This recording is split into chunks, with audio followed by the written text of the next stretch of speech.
Radio Publique Africaine.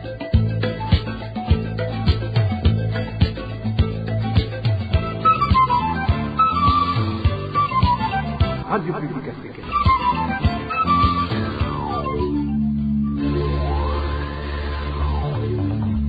Ni umwanya w'amakuru mu Kirundi. Mukaba muyashyikirizwa na Emmanuel Nyongeko. Musangwa amahoro nshuti namwe bakunzi ba radio RPA ijwi ry'abanyagihugu mwiriwe na mwaramutse bivana naho mudukurikira muherereye kaze ku makuru yo kuri no munsi wa gatatu igenekerezo rya 13 Myandagaro umwaka wa 2025 ingingo nyamukuru ashimikiyeko.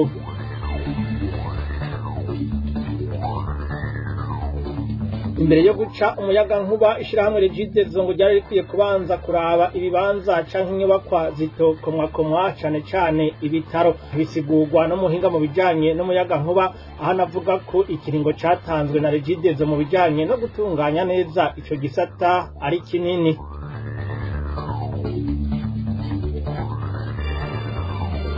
Inyuma y'imyaka 21 irangiye abanyamurenge barenga 160 bo mu gihugu kibanyi ca Kongo y'intwaro rusange bari bahungiye mu gatumba bagandaguwe bunyamaswa bagenzi babo bacitse ku icumu baracabaza igituma ubutungane butarabatunganiriza. Turabashikana no mu ikambi ya Nakivale mu gihugu ca Uganda aho havugwa umuryango w'umukenyezi w'umunyamwema usagasagira abagira neza ngo bafashe kugira uwabo ashobore kuvugwa ikivyimba caje kujisho ry'ibumoso aya hamwe n'ayandi mu kanya mwidonido.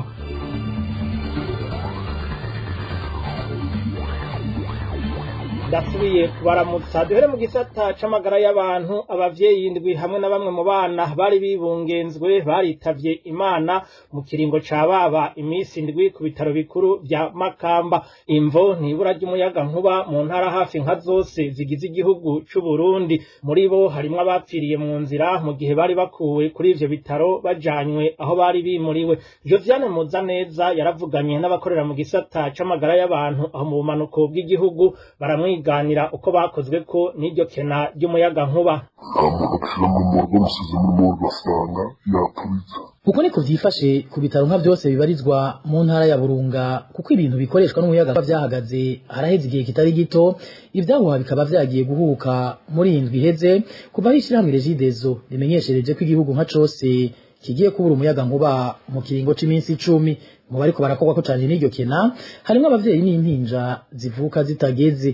Uyu numwe mu bakorera mu bitaro bikuru vy'Imakamba avuga ingene kuva mu mpera z'inondwi twaraye dusozereye hamaze kwitaba Imana abavyeyi bagira ku ndwi hamwe n'inzoya bari bahejeje kwibaruka. Kuva muri ndwi heze abavyeyi bapfana n'abana abavyeyi bashika ku ndwi abapfa baje kuvyara bakeneye umwuka ntibawuronke, abavyeyi batera mu nzira bamwe bakabura amaraso kubera ataburyo bwo kuja kuyarondera ibururi canke kuja kuyatora ahandi. Abo bavyeyi basandabira mu nzira baba banyarukanywe ku bitaro vyashoboye kuronka igitoro co kwa Timoteri yatsa amatara groupe electrogène mu gifaransa, ariko ntibagira amahirwe yo gushikanwa kwa muganga hakiri kare kubera ko ruseha bani handwi zose ziri Makamba atanimwe mu ndwi heze yari ifise igitoro. Eka n'imashini zatsa amatara ziri ku bitaro bitari bike vyo mu ntara ya Burunga nta mazutu zifise, ivyatumye hafatwa ingingo yo kudasubira kwakira abavyeyi bibaruka abana batageze kubera ko ataburyo buhari bwo kubundikira abo bana bavuka muri ubwo buryo. Uyu muganga wo ku bitaro vy'Inyanzarake yaganiriye na RPA arabishingira intare. Imashini zibundikira abana ahantu babundikira abana kuri maternité bitaro vya Makamba n'Inyanzarake kibikora ubuhoho ntabwo yabashakira. Izo ngingo zafashwe mu mpera z'indwi twaraye dusozereye, ariko naho biruko leta ya Gitega yo ibona ko atamutsi wishibere ibisa nkaho izo mfu ziriko zifatwa menenegwe uravye vyashikirijwe kuwa 8 Myandagaro ku rubuga X rw'ubushikiranganje bw'amagara y'abantu aho bwamenyesheje ko ivyavuzwe ko hari inzoya zapfiriye mu vyuma zibundikiriwemo ku bitaro Prince Jean Charles vy'Ubujumbura ari ugushikuza uko habaye akagorane gato cane nako nyene ngo kakaba katatevye gutorega umuti.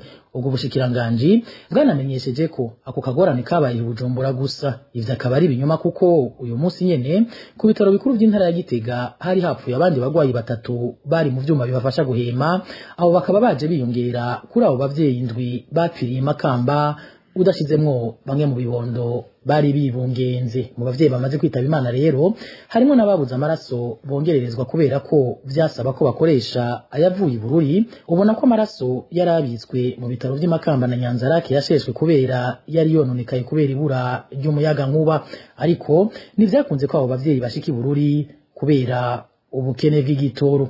Uyu munyagihugu w'Imakamba yaganire na RPA n'agashavu kenshi avuga ko ibiriko biraba bigaragaza neza ko leta hari ubu idaha agaciro ubuzima bwa birongoye.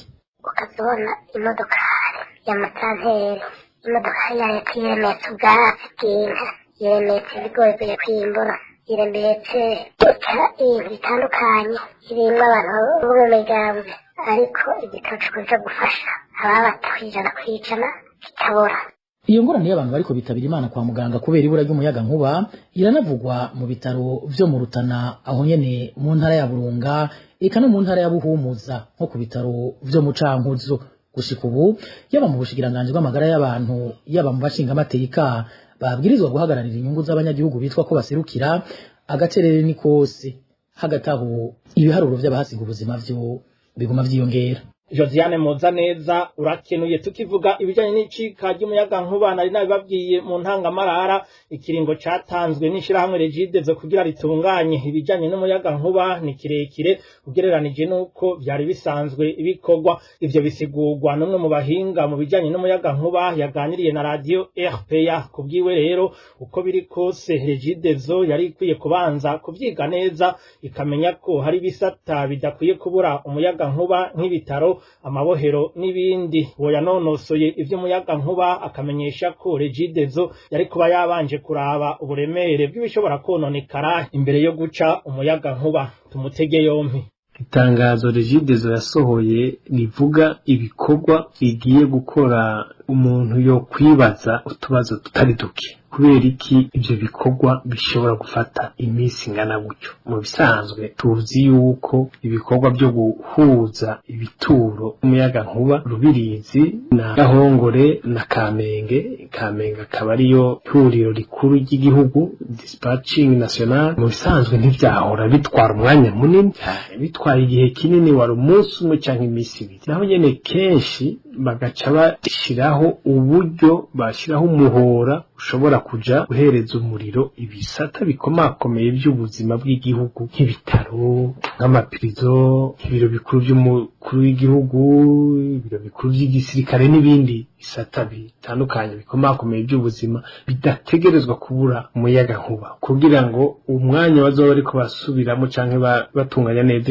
ivyo bituro vyovyo bibe bifise umuyaga nkuba. Ikindi kibazo umuntu yokwibaza ni kubera iki atangingo mperekeza nk'izo zafashwe, ni ukuvuga batari biyumvira ingene canke bogira umuhora uja guhereza ivyo bitaro n'ivyo bisata bindi bikomakomeye, kuko amakuru turumva yuko hariho ibitaro vyagize ibibazo bikomeye cyane. Rero izo ngingo mperekezwa zategerezwa kuba zarafashwe imbere y'uko ivyo bikorwa bikorwa, kuko mu gukora nk'ivyo bikorwa hajaho abahinga bakaraba ibi bikorwa birashobora gukorerwa ubunyene canke twobikora ku mice canke twobikora amasaha ya naya, bakaraba inyungu ihari ico vyica, bakaraba igisumba ikindi, bakanavugana n'ubushikiranganje bujejwe ivyo bisata byose canke bukorwa ko n'iryo hagarikwa ry'umuyaga ryo gutangwa k'umuyaga nkuba, bakaraba yuko bikenewe canke bakaraba ko atakundi kuntu bobikora, ariko bakabishikako batishe byinshi. Vyongeye rero naho iryo shirahamwe ririko riragerageza kurondera uko ritanga umuyaga nkuba, haracari agahaze kuko myinshi mu mihora ikoreshwa mu kuzana uwo muyaga nkuba ishaje, ibishobora gusubira guteza ingorane mu kuronsa umuyaga nkuba abarundi. N'ubu dutege yompi umwe mu bahinga mu bijanye n'umuyaga nkuba. Ikindi gishoboka kandi nkeka yuko kizoba, kubera ibi by'umuyaga nkuba hariho bijya ajya amahinguriro yimbura umuyaga nkuba ajya amasantrale, hariho transport. Muri transport rero hariho ijya mihora izana umuyaga nkuba, hariho imihora itwara umuyaga nkuba hejuru tension niniya, hariho niyitwarira igacizana kuri ivyo bituro amaposta hama hagaca haza rero imihora mitoyi iza guheza abanyagihugu. Aha rero niho mfitiye ikibazo, naho bazozana uwo muyaga nkuba bagashira kuri ivyo bituro, ariko ya mihora ihereza abanyagihugu yoyo myinshi irashaje, irafise imyaka irenga 60, cyane cyane ijya mihora iri mu kuzimu. Akarorero y'amakartier ya kera usanga imihora ica mu kuzimu, n'ayandi amwamwe usanga hariho imihora ica mu kuzimu.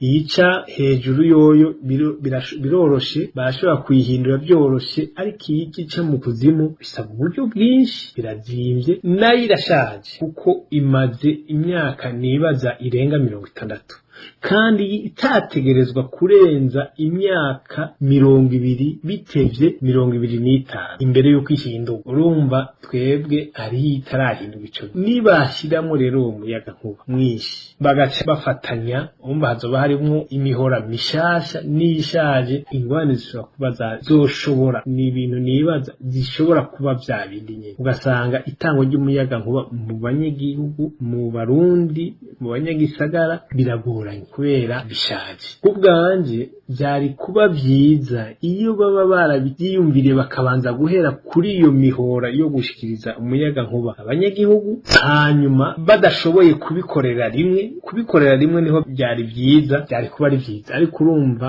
kubera uburyo nibaza bukeya cankwe bisaba igihe kinini canke bigasaba ubuhinga bundi, biragoye ingene bo bikora rimwe. Ariko bari guhera kuri ivyo byo guheza réseau de distribution, hama bagaca bakora les postes, hama bagaca bakora les lignes, bagaca bashiramwo umuriro, bice bisanga byose bimeze neza. Ivyo rero uwo muhinga habishikirije inyuma yaho ingorane y'ikena ry'umuyaga nkuba yatumye hononekara ibitari bike mu ndwi iheze mu gisagara ca Bujumbura, harimwo n'abahatakarije ubuzima. Twandanirize mu yavugwa mu gisata c'agateka kazina muntu. Bamwe mu banyagihugu bo muri zone ya Nyabikere, komine Shombo, intara ya Gitega, baratera ivyatsi ihohoterwa hamwe no kubugwa irengero vyakorewe umunyagihugu wo muri ico gice ku munsi wa mbere uheze. Abo banyagihugu batomora ko mu bakoreye amabi mugenzi wabo harimwo abapolisi, bagasaba abajejwe intwaro hamwe n'ubutungane gukurikiranira hafi ivyiwe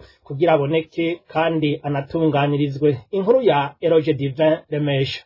Uyo munyagihugu muri zone ya Nyabikere yabuzwe irengero inyuma yo guhohoterwa azwi ku izina rya Danieli. Kugira bishika akoregwa ayo mabi, abaduhaye amakuru bamenyesha ko Danieli yagiye mu nzu icuruza ibifungurwa asaba ibingana n'amafaranga 1000 y'amarundi. Ageze kuyariha yabwiye niyo nzu azwi ku izina rya Jean Marie ko arindiriye umukoresha wiwe, umukoresha mbere n'uyo Jean Marie yaranasanzwe azi kugira murihe, hanyuma nawe aca mwishura. Ibitakiriwe neza n'uyo Jean Marie yaciye ahitamo guhamagara igipolisi cyo muri Nyabikere. Abaje bo muri urwo rwego barengera kuri Danieli barakubita. Inyuma y'ikubagurwa rikomeye yakorewe nk'uko bibandanya bivugwa n'amasoko, abapolisi bari baje kumufata bamujanye aho bakorera. Aho nabo bakaba babandanije bamuhohotera imbere y'uko ajanwa mu gasho. Ageze muri ako gasho, abanyororo bahafungiwe ngo baciye bakoma induru basaba ko atofunga umuntu yagizwe intere. Abapolisi bavuye bafata umunyagihugu Danieli bamujana kw'ivuriro ryo muri Nyabikere. Akihagera abaganga nabo bamubonye baravye uko amerewe, bamenyesha ko batoshobora kumuvura. Amasoko ya RPA amenyesha ko n'abapolisi baciye bavuga ko bamujanye ahandi, aho naho akaba ataramenyekana kugeza ya mango. Bamwe mu banyagihugu hamwe n'abajyango ba Danieli baragiye kubaza utwara abapolisi bamuhohoteye aho yoba yarajanywe, ngo acabishura ko yaciye atoroka arigira. Ivyabaye ku munyagihugu Danieli byarahavuye bimenyekana, birashika no kwa musitanteri wa komine ya Shombo, zone Nyabikere twarigwamwo. Ariko kubw'abaduhaye amakuru nta gishasha barabwirwa kijanye n'uyo munyagihugu. Amakenga mbere ko uyo munyagihugu ashobora kuzimangana burundu baranayashikiriza, bagafatira ku kungene yaba abapolisi bamuhohoteye yaba uwitwa Jean Marie. Binavugwa mbere ko yoba yaranahunze atanumwe ararondezwa n'ubutungane. Ayo masoko asaba rero muri kino gihe gusubira kubona umunyagihugu Danieli hamwe n'uko ubutungane bwokora abamuhohoteye bakabibazwa. Uruganda rwa RPA guhamagaye kuri telefone ndayikengurutse Renova musitanteri wa komine ya Shombo kugira gira icyo ashikirije, ariko turamukena. urakoze na wewe Eroge Divin Remesha. Kuri no wa gatatu igenekerezo rya 13 ukwezi kwa Myandagaro niho abanyekongo bo mu bwoko bw'abanyamurenge bibuka imyaka 21 iheze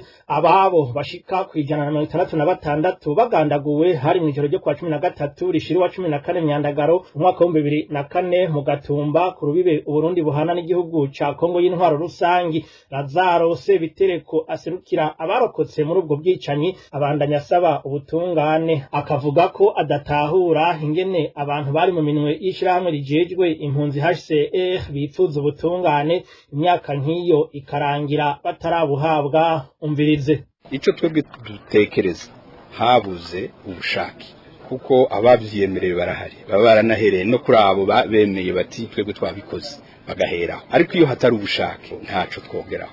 Mu gihe rero abantu bapfiriye mu maboko ya Nations Unies irahari imyaka 21 iraheze, abantu bapfuye bavuye muri Kongo bafite igihugu cabo, abantu bafite aho baguye Burundi.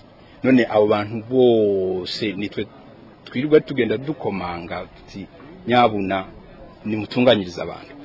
Ndatekereza ko igikenewe kinini nuko hoba ubushake bwo kurenganura aba, kandi turenganura aba ntabwo turenganura abapfuye, kandi ntabwo turenganurira abanyamurenge gusa, ariko turenganurira amahanga, turenganurira isi, turenganurira abarundi aho baguye, turenganurira amareta, kuko ubutungane nta subwumu.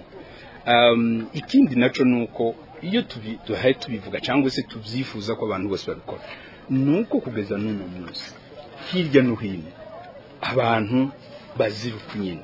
Iyo baziruka tukaba tuzi ko abantu bose babizi, abantu bose babibona, n'abarundi ubwabo ntibyabona, kuko ni henshi bamaze gutabara abanyamurenge bahaye bazira uko basa. Mu bibogobogo ejo bundi barabatabaye, bahaye babica babaziza uko bameze. Si ubwa mbere babikora bafasha. Karya kigoro bagira ko gufasha abanyamurenge hirya no hino aho batuye kugira ngo bongere babeho, kajya kigoro bagira kugira ngo babeshe abanyamurenge batuye Bujumbura, batuye Burundi no mu bihugu bibanye imbere. Ako kigoro kubera iki batagashira mu gushaka ubutungane ngo batunganiriza abantu baguye. Uwo yari Lazaro Sebitereko aserukira abacika cumu b'abanyamurenge ku bwicanyi bakorewe muri Myandagaro umwaka wa 2004. Mukanya amakuru mu Kirundi arabandanya. Tuje mu by'intwaro, umunsi mpuzamakungu wahariwe ugwaruka wahimbajwe kuri wa 12 Myandagaro umwaka wa 2025 washitse mu gihe ugwaruka rw'u Burundi ruri mu ngorane zitagira uko zingana, aho ndetse nyinshi ziva ku ngene igihugu cy'u Burundi gitwawe uyu munsi. Ivyo bishikirizwa n'ikigo cishinze guteza imbere indero y'ugwaruka CEDEJ mu itangazo casohoye mu kwifadikanya n'ugwaruka rwo kw'isi mu guhimbaza uwo munsi. Felix Ndacayisaba icegera cy'userukira ico kigo ahamagarira ugo gwaruka kuja hamwe mu kwiteza imbere baheze bime ikibanza uwo wese yobitwaza mu gusambura igihugu. Felix Ndacayisaba: uyu munsi rero ukabushitse gwaruka rw'u Burundi ruri mu bihe bitoroshe, ruri mu mwiheburo, aho igihugu cugarijwe n'ubukene butagira izina. Ibi rero biza avyongera ku ikumirwa ry'ugwaruka rikorwa n'inzego ziyoboye igihugu no munsi, aho usanga mu bice byose by'ubuzima bw'igihugu ugwaruka rwarakumiriwe, atagwaruka usanga rushigwa mu bafata ingingo, eka ndetse n'ibice bike cyane birimwo ugasanga bashitsweho muri ibyo bibanza atari kubera ubumenyi canke ubushobozi, ahubwo ari bimwe bya mpinga yanje hamwe n'akamwana wa mama usanga birangwa muri CNDD-FDD.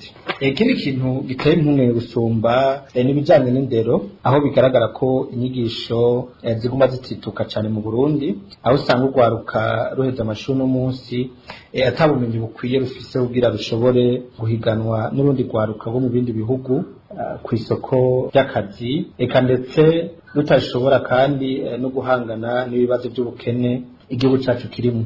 Muri CEDEJ rero dusaba leta kwitaho gwaruka maze rugashirwa mu nzego zifata ingingo, gushiraho imigambi ishigikira gwaruka atakura abankunzi, hamwe rero no gutanga ubuzihisunzwe ico umuntu ashoboye. dusaba kandi leta korohereza urwaruka mu gushinga amashirahamwe yo kwiteza imbere mu gushinga amashinguriro mu kubaronsa ivyankenerwa hamwe n'ibisata bibitaho no mu kubaronsa kandi umuyaga nkuba eka ndetse n'amabarabara neza kuko biri mu bituma iterambere ry'igihugu ryihuta. Muri kedeje kandi dusaba urwaruka kuja hamwe kwirinda abashaka kubacanishamwo guhangana n'ibibazo by'ubukene byugarije igihugu ugahangana n'uwo wese ariko arabitwaza mu gusambura igihugu. Ni muri ko gufatana mu nda urwaruka rw'u Burundi ruzoshobora gusubira guha iteka n'itekane ry'igihugu cacu mu makungu. Umukuru w'igihugu Evariste Ndayishimiye rero hakwiye kurondera uburyo atorera inyishu ingorane zihanze igihugu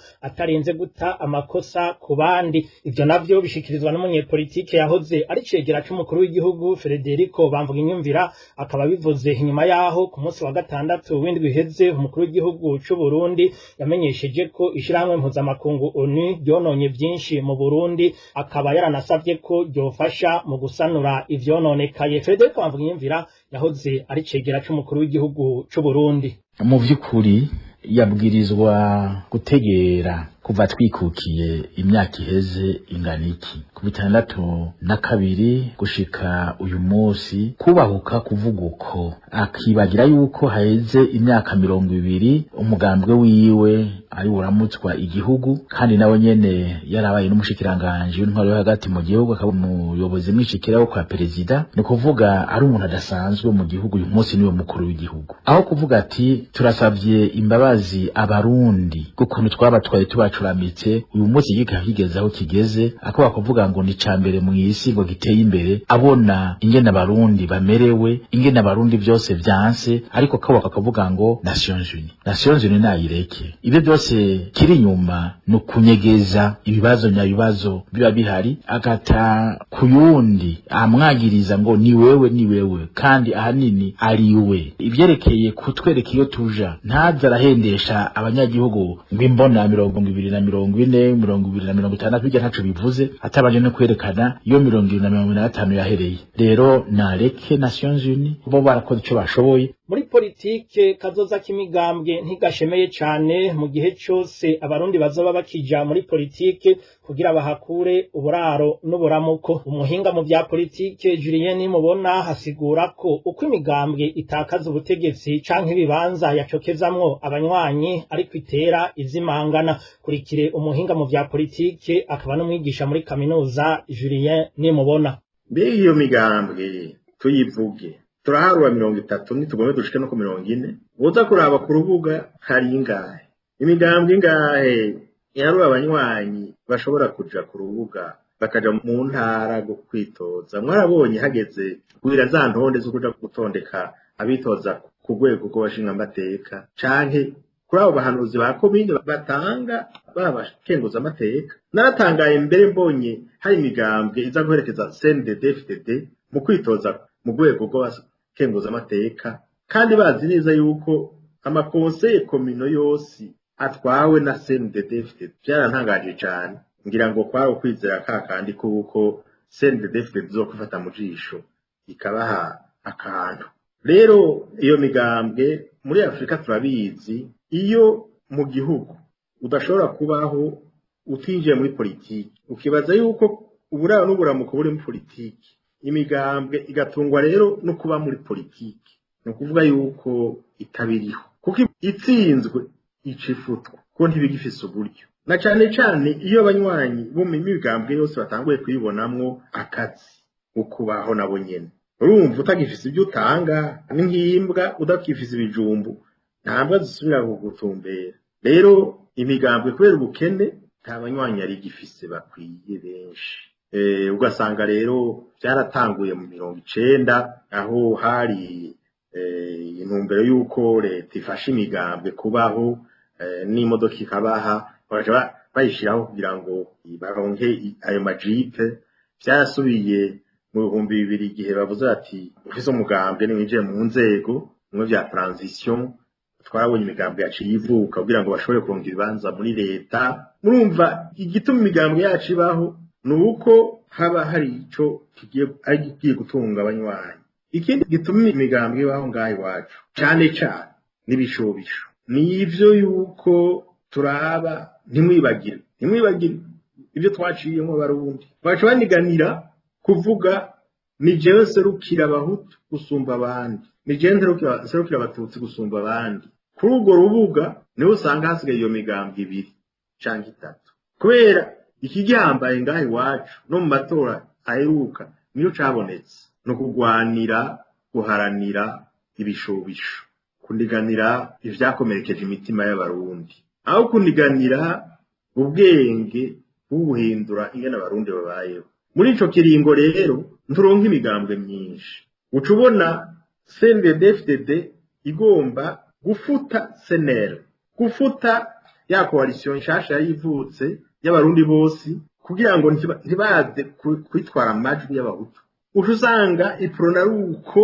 igira iti umugambwe wose waza witira abatutsi uje kungwanya ugasanga haciye hasigara CNDD-FDD na iprona arico gituma naburya urona bukeya bukurikira CNDD-FDD ni iprona na CNL nico nita ethnisme renverse en fait kare umututsi yagize umuhutu nawe akagize umututsi ari wari ethnique umuhutu yagize umuhutu kwaka mugwanya kuri territoire yiyo imigambwe yemewe mu Burundi ni 36 ariko inzego zashizweho inyuma y'amatora aherutse kuba zigizwe n'umugambwe umwe rudende rwanege CNDD FDD CNL na IPRONA zahawe utubanza duke cyane mu bajenama b'amakomine mu makuru yacu yo kuri uyu wa kane tuzobashikiriza umwihwezo w'uwo muhinga mu vya politike nyene Julien mubona ku ntege nke n'inguvu vya CNDD FDD imaze imyaka 20 itwara Burundi abarundi n'amakungu bidoga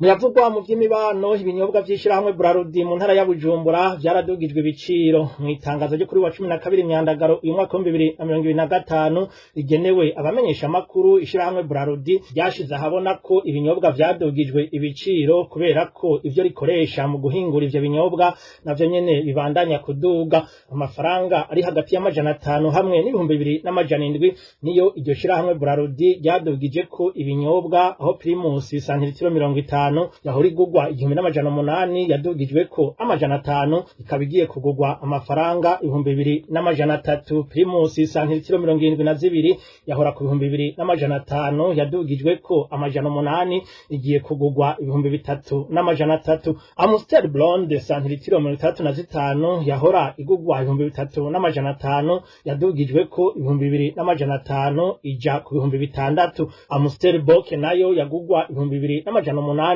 yadugijwe ko 2,200 ikabigiye kugugwa amafaranga 5,000 ni mu gihe Amstel Royal santilitiro 50 ari nayo yadugijwe ko amafaranga menshi 2,700 yavuye ku 3,300 ija ku 6,000 ibinyobwa vya Brarudi vyaheruka kuduzwa mu ntango z'ukwezi kwa Ruheshi umwaka wa 2024 aho byari vyadugijwe ko amahera ari hagati y'ijana n'amajana 5 Buyavugwa mu mpunzi hari umukenyezi w'umunyamwema wo mwikambi y'impunzi ya Nakivale mu gihugu ca Uganda atabarizwa n'abavyeyi biwe kugira ashobore kuronka ubufasha bwo kwivuza ikivyimba kinini agwaye kujisho ry'ibumoso inyuma y'imyaka 2 agendana iyo ndwara uwo munyamwema yarafashijwe mu buvuzi butandukanye ariko ubuzima bwiwe bubandanya gusinzikara umuryango ugasaba bagira neza aho baherereye hose kugira ico bakoze kugira iyo ndembe ishobore kurokorerwa ubuzima Innocent Valentin Singirankabo aratubwira uko vyifashe uyu mukenyezi w'umunyamwema wo mu ikambi y'impunzi ya Nakivale mu gihugu ca Uganda atabarizwa n'abavyeyi biwe kugira ashobore kuronka ubufasha bwo kwivuza ikivyimba kinini agwaye kujisho afite imyaka 25 akaba yitwa Alivere niyo kwizera vyose vyatangwe mu mwaka w'ibihumbi 2023 aho uyu mukenyezi w'umunyamwema yatangura kubona agahere gatoya kamuza ko kujisho ry'ukubamfu hama nk'uko umuvyeyi wiwe amuvyara avyigana ako gahere kakiza Alivere niyo kwizera yarakagaza rimwe na rimwe kakuma ariko mu nyuma kakagaruka ubugwayi bwiwe arabumaranye imyaka 2 katanguye kuza arakantu k'agahere yakaga kakuma hanyuma kakogera kandi kakazamwo udushira udushira twatumena bakamuha ibinini kwa muganga bamuha ibinini hakuma. Umuvyeyi wa Alivere Niyokwizera amenyesha ko ubugwayi bw'umukobwa wiwe bwagiye gukomera kuvaho uno mwaka turimwo utanguriye, ariko naho bamutabarije kwa muganga bakamuha imiti ko n'ubu uyo munyamwema abandanya kuremba. Muno mwaka mu kuvyimba kavyimba hamwe haje nk'ikintu cy'ikivyimba, tugiye kwa muganga ubwa mbere baramuha imiti biramera nk'agasubira inyuma. Ubu rero mwana mezi 3 ka kantu kari imbere y'adarakoba kaciye kaba igikomere imbere, kica kiza igikomere kiri kumwe n'urubyimba rwo hejuru y'ijisho. Ubu rero niko kumera uku. Ubu umunyamwema Alivere Niyokwizera aho aryamye mu bitaro mu mubabaro mwinshi, uretse ko atabuvuzi bukwiye ariko arahabwa n'ivyo afungura ku munsi abironka ku gihamana. Ubu ari mu bitaro imurago barimwo baramukurikirana. Ashirahamwe y'umunyamwema araho yitanda ni nabo ubu muzi aribo bamuha 1,000 carasi conyene. Umva rero ibintu biragoye aha mu nkambe byaratugoye, nta bufasha tukironka.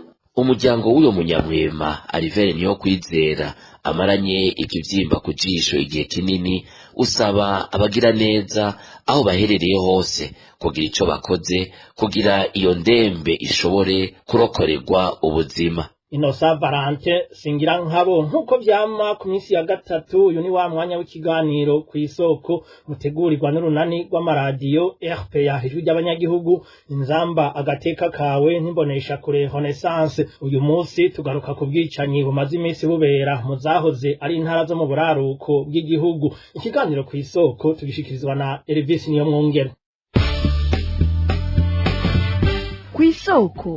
Kw'isoko ni ikiganiro mushikirizwa mukagitegurirwa n'urunani rw'amaradiyo Radio Inzamba agateka kawe, Radio RPA ijwi ry'abanyagihugu na Radio Television Renaissance. Kwigerekerezo rya 9 ndamukiza uyu mwaka Rambere Hakizimana komiseri w'igipolisi mu zahoze ari intara zo mu buraruko bw'igihugu ari kumwe n'uwahoze arongoye igipolisi mu ntara ya Kirundo n'ubutwara imbonerakure muri iyo ntara nyene barakoranije inama yiganjemo imbonerakure. Imbere ya saa sita inama yakorewe mu yahoze ari komine Bugabira, inyuma ya saa sita ibera mu yahoze ari komine Busoni. Ico gihe imbonerakure zategetswe gucungera imbibe z'u Burundi n'u Rwanda maze zikica uwo wese yinjira canke asohoka, yaba umurundi canke umunyarwanda. Haciye iminsi 3 gusa hari kwigenekerezo rya 11 ndamukiza inama nk'iyo yabereye mu yahoze ari komine Ntega, yakoreshejwe n'abakuru b'amazone. Bo mbere banasavye no guhigwa wese afise ikarata simu y'u Rwanda. Uyu munsi rero uburaruko bw'igihugu haramaze igihe habera ubwicanyi buteye amakenga. Ubwo bwicanyi hari aho bwoba buhuriye n'ako kama katewe n'izo nzego. Hari ahandi mu turere twegereye umupaka w'u Burundi n'u Rwanda hoba hamaze kwibonekeza ubwicanyi busa n'ubwo. Ni bimwe mu bibazo tugerageza kwishura mu kiganiro kw'isoko cyo kuri uyu wa 13 ndamukiza umwaka w'2025 tubifashijwemo na Anshere niko yagize arongoye ishyirahamwe ryitaho agateka kazina muntu iteka. Elvis Niyomwungere ngiye kubasomera iki kiganiro, ndabahaye ikaze.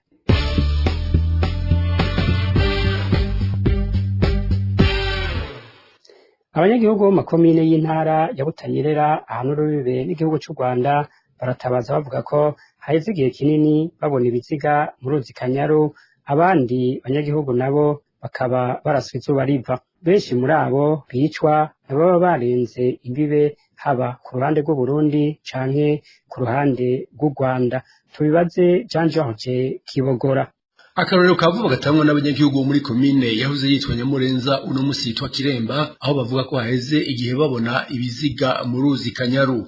Mu mpera y'ibiheze ibiziga bibiri by'abagabo ngo byarabonetse ku cambu ca Nyagatovu Nyabikenke, ariko ngo nta na kimwe cashoboye kumenyekana kandi ngo ntivyashoboye guhambwa kuko vyagumye bitembanwa n'amazi. Ivyo bikaba vyaje bikurikira amajambo yavuzwe n'umukuru w'igipolisi mu karere ka Butanyerera mu nama y'umutekano ya mbere yagirishijwe na buramatari w'intara ya Butanyerera. akaba yavuze ko kuva mu kwezi kwa kane hamaze kwicwa abantu batari bake barashwe mu bo yise abakora fraude y'ikawa bazijana mu gihugu cy'u Rwanda. Yemeje kandi ko bazoguma barasa uwo wese azohirahira kujabukana ikawa, ubutare n'ibifungurwa. Muri komine yahoze yitwa Bugabira nayo nyene aherutse kwicwa abanyarwanda batatu barasiwe ku rubibe izuba riva, bakaba bari bajabutse uruzi Kanyaru baja kurondera ubwatsi bw'ibitungwa hari mu ndwi iheze nyene. Ivyo vyemezwa n'abanyagihugu bo ku mutumba Nyakarama muri iyo zone ya Bugabira aho iryo bara ryagwiriye. Mu nyuma imiryango yabo ikaba yaciye iza kubatora. Ubwoba rero ni bwinshi mu begereye urubibe kuko bicura ku mwanya wose hoba ukwihora, na cane cane hamwe hogira umurundi ajabuka Kanyaru yitembereza. Ku bijanye n'ivyo biziga bireremba mu ruzi Kanyaru cyo kimwe n'abandi baraswa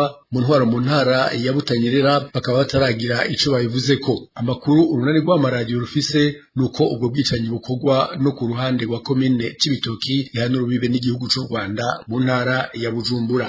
Mwishirahamwe ry'igiteka bavuga ko benshi muri abo banyagihugu bicwa bagirizwa gushora ibidandazwa binyegeje. Anshere niko yagize arongoye iryo shirahamwe avuga ko bibabaje kubona inzego za leta y'u Burundi zica abanyagihugu zari zijejwe gukingira, mu gihe bizwi ko abanyagihugu b'ivyo bihugu vyompi basanzwe bafitaniye ubucuti kuva kera. Agasaba leta y'u Burundi gusubira ku ngingo yo kugara imipaka kuko iriko irasubiza inyuma ubwigenge bw'abanyagihugu bigahonyanga n'amategeko mpuzamakungu ku bwigenge bw'abanyagihugu. Muri iri teka kuva aho nuvuga imbibe z'u Burundi n'u Rwanda zugariye, hari abantu bagenda bicwa, abandi bahohoterwa, bimwe twita torture, ngo kubera ngo bagomvye kuja mu Rwanda, abandi nabo bakicwa bavuga ko bariko bagira fraude. Kibagira ko amakomine ahana imbibe hari ibintu vyinshi bituma abanyagihugu bagomba kujabuka. Ico mwomenya coco amakomine ahana imbibe barahanahana abageni, ico vyumvikana ko usanga hariho nuvuga abavyara hirya no hino. Mu Rwanda abavyara b'Abarundi, mu Burundi abavyara b'Abanyarwanda, hari bayinarume ivyo vyose bivuga yuko ibituma abarundi canke abanyarwanda bagomba kwinjira ni vyinshi mu gihe bahana imbibi. Ishirahamwe ry'iteka rero rikabona yuko kiretse yuko ari uguhonyanga uburenganzira bwa muntu, nuvuga ivyizwa shingiro n'amategeko agenga isi, umuntu wese arekuriwe uburenganzira bwo gutembera hagomba. Ivyo bintu biza bihonyanga ubwo burenganzira, kandi si nico gusa. Uravye ko kuza umunyagihugu ko ashora habona bashobora kumuha menshi, ivyo byose biza bihonyanga ibijanye n'agateka ka zina muntu, ibijanye novuga amatungo n'imibereho tuba socio-economique.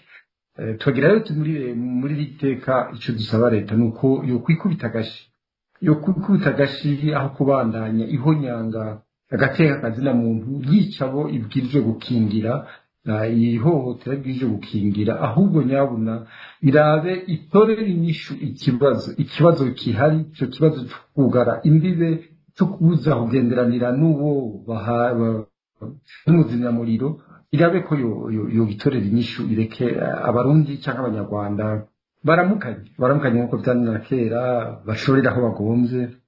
Kuko umaze kubona abantu bemera bakicwa kubera bagomba kujabuka nuko bahakeneye. Si abarundi gusa bakeneye mu Rwanda, n'abanyarwanda barakeneye mu Burundi. Ni inyota kuri bose. Rero iteka nta kindi yosaba mu gusezera leta y'u Burundi kugira ngo ivugane na leta y'u Rwanda basubire kugura imbibe, ibihugu bisubire kugenderanira, abarundi basubire kugenderanira n'abanyarwanda, bashore aho babona ko baronka akarusho. Mu gusozera murumvise ko ibiriko birabera mu rubibe Uburundi buhana n'u Rwanda ko bihagaritse umutima abaharanira agateka kazina muntu, guhamagarira abanyagihugu kuyekanura no gucungera umutekano w'abanyagihugu ntivyari bikwiye guhindukamwo amabi ajanye n'ubwicanyi.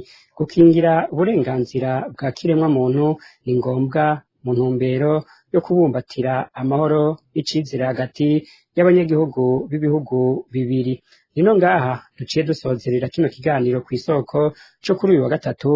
Ndabashimiye mwebwe mwese mwari muduteze abiri, ndabahaye isango kuwa gatatu buza naho ubutaha. cari ikiganiro kw'isoko.